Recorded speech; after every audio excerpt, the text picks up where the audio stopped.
Tashi dele tampalame sanje rinpoche, chopalame dancho rinpoche, chopalame gindu rinpoche, kunda chupa bujo, kanji mago kundo, kazu sanje kiola, jenchuchi chenchidola, chitranjela chaselo. Tiens, là, wantan. Bonjour les amis, j'espère que vous allez bien. Je suis Lama Dechen Kunzang Trinley, on est à Brasilia, au Brésil. Et aujourd'hui, nous allons parler de cosmologie et de métaphysique. Lorsqu'on est chrétien ou lorsqu'on est musulman, on n'a en règle générale pas de vision métaphysique et cosmologique. On se tient à la religion qui est une croyance personnelle et puis on se tient à la science de l'autre côté. Donc on a la physique, ensuite qui est basée sur les mathématiques, ensuite on a la chimie, puis la biologie, ensuite on nous parle des sciences humaines, de l'apparition de la conscience. Dans les traditions spirituelles, on a une vision qui nous montre exactement le contraire. C'est-à-dire, on a une coémergence de la conscience et de l'univers. L'univers, il n'y a pas de Big Bang, l'univers a toujours été de tout temps. Il n'y a aucune preuve scientifique du Big Bang, c'est une théorie. Et la science s'est trompée une fois de plus. Et dans le bouddhisme et dans les traditions spirituelles, on dit que la conscience et l'univers sont coémergents, ils apparaissent en même temps. Dans l'évangile de Jean, on nous dit qu'au commencement était Dieu, et le Verbe était Dieu, et le Verbe était avec Dieu. Eh bien, c'est exactement la même chose dans le bouddhisme. On dit que l'univers et la conscience sont coémergents l'un avec l'autre. L'univers a toujours existé de tout temps. Et il y a une conscience à l'intérieur de cet univers qui est la première créature dont sont émanées toutes les créatures. Cet univers, il s'organise dans le bouddhisme dans un ensemble à 3 étages qui est décrit, un monde sans forme. On vit seulement dans la radiance absolue, un univers totalement incréé. On vit dans la radiance absolue de la conscience primordiale. Et puis un deuxième aspect, c'est un moment où on a véritablement des formes qui sont présentes et la conscience s'évanouit. Donc un moment où il y a plus de conscience et un moment où il y a plus de cosmos. L'un communique avec l'autre. Dans les prières du bouddhisme tibétain, on s'attache de temps en temps, dans certaines pratiques, à l'aspect féminin du cosmos, c'est-à-dire le cosmos en tant que réalité formelle et informelle. Et à ce moment-là, on a conscience de tous les mouvements de force à l'intérieur du cosmos. Et d'un autre côté, on peut s'attacher à seulement la conscience et voir comment il y a des interactions de la conscience en permanence. À la fois forme, ou sans forme, et à la fois conscience. Et on alterne l'un et l'autre. Pour vivre dans un univers, on est complètement connecté à la conscience primordiale, et à un niveau de conscience, on est complètement connecté à l'univers primordial. On reconnecte notre corps à l'univers primordial et on reconnecte notre conscience à la conscience primordiale. C'est ce qu'on appelle l'union du macrocosme et du microcosme, Dzogchen en tibétain ou Mahamudra en sanskrit, c'est un état de conscience où on est parfaitement connecté. Jésus dit, le Père et moi, nous sommes un et un seul. Alors, on est dans des spéculations métaphysiques et des spéculations et des récits cosmologiques. Le Bouddha, vous savez, il a décrit ça, mais de façon très simple. Il nous a dit qu'à l'intérieur de nous, on est caractérisé normalement par une hyper-connaissance et une hyper-conscience. On est connecté à cette conscience primordiale.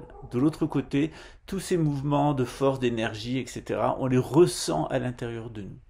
On les ressent comment? Comme des petits mouvements d'énergie, des petits serpents. Cette conscience primordiale, c'est un être humain bleu, parfaitement rayonnant, et quand on l'oublie, il se transforme en cochon. Donc on a d'un côté un serpent et un cochon, qui sont nos états de conscience ordinaires où on vit dans l'ignorance et puis on est comme des serpents qui essayent de se faufiler pour survivre. Entre les deux, il y a la poule. Alors pour les hommes, c'est le petit coq qui est toujours en train de pérorer, qui veut avoir raison. Et chez les femmes, souvent, c'est la poule qui veut se faire couvrir par tout le monde. Voilà, et qui couche avec tout le monde. C'est la poule qui aime bien cancaner, la poule qui aime bien qu'on s'occupe d'elle, etc. Ces 3 tendances, ils sont dans les êtres humains. Les Grecs les avaient découverts. La tendance à connaître et à oublier, ils l'ont appelé mnémésis, et son contraire gnosis, donc l'oubli et la connaissance. La tendance à être, donc comme des cochons, la tendance à être des serpents, c'est-à-dire à vouloir toujours se faufiler, etc., quitte à intoxiquer, empoisonner les autres et les hypnotiser, comme le fait un serpent, ils l'ont appelé pharmakeia. Et lorsque notre pharmakeia, notre usine chimique fonctionne bien, on a un bon sang, on transmet des bons gènes, ils ont appelé ça le génos. Et la tendance qu'il y a entre les deux, la tendance du coq, la tendance de la poule, c'est la tendance à avoir des représentations mentales, bonnes ou mauvaises. Quand elles sont mauvaises, c'est la porneia. Et lorsqu'elles sont très bonnes, c'est la c'est le daimon. Le daimon, c'est notre ensemble électromagnétique qui nous dit ce qu'on ne doit pas faire pour justement se conserver. Alors qu'on parle du porc, du serpent et du coq, de la poule, ou qu'on parle de Némésis et de Gnosis, de Pharmakeia et de Génos, et où qu'on parle de Porneia et de Daimon, eh bien, avec ces trois animaux sacrés du bouddhisme, eh bien, on parle exactement de ce qui se passe à l'heure actuelle. À l'heure actuelle, vous avez des forces qui représentent ça. Big Pharma, c'est un serpent. Nous avons aussi la banque, qui fonctionne entièrement sur la mémoire, votre fichier bancaire, etc. Et de l'autre côté, entre les deux, eh bien, vous avez le lobby militaro-industriel, la pornéa, les mauvaises représentations, les volontés de guerre, etc. C'est vraiment l'épée, le sexe, etc. C'est vouloir entrer dans le mental de l'autre pour le dominer. Le lobby militaro-industriel, eh bien, c'est la poule, c'est le petit coq qui joue la poule et qui joue à la domination. Ces trois principes sont exactement les causes de la Troisième Guerre mondiale. La Troisième Guerre mondiale dans laquelle nous rentrons actuellement, c'est un problème de banque, c'est un problème du lobby militaro-industriel et c'est un problème qui est lié à Big Pharma. Et les trois sont là ensemble pour notre malheur. Alors,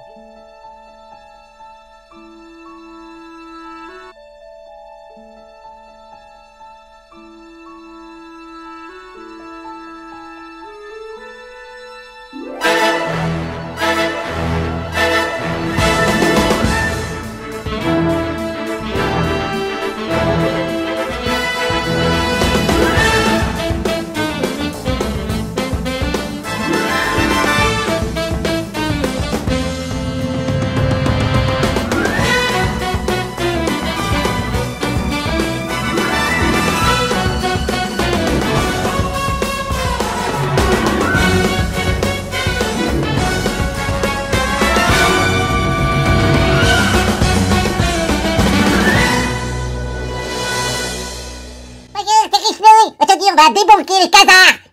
Alors Big Pharma, normalement, la pharmacie, la pharmacia, tout ça, c'est lié à la religion. La religion doit nous maintenir en bonne santé.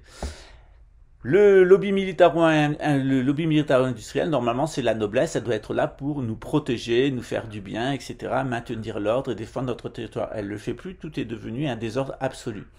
Et puis la banque, normalement, c'est ce qui nous permet de produire des richesses. Donc dans ces trois principes qui sont la Némésis, la Pornéa et la Pharmakeia, ou qui sont, eh bien, tout simplement le porc, la poule ou le coq et le serpent, eh bien, on retrouve toutes les problématiques actuelles. On peut tout analyser à partir de ces trois principes. C'est ce que je vous invite à découvrir dans le cours de cosmologie et de métaphysique. Non seulement d'avoir une vision générale, mais vous situez vous, personnellement, dans le dispositif. Ça débouche sur l'astrologie, où l'astrologie nous dit exactement qui on est et qu'est-ce qui nous conditionne et quels sont les conditionnements dont nous pouvons bénéficier en positif et en négatif. Des conditionnements qui viennent du passé, savoir ce que dans le passé a été bien et mauvais.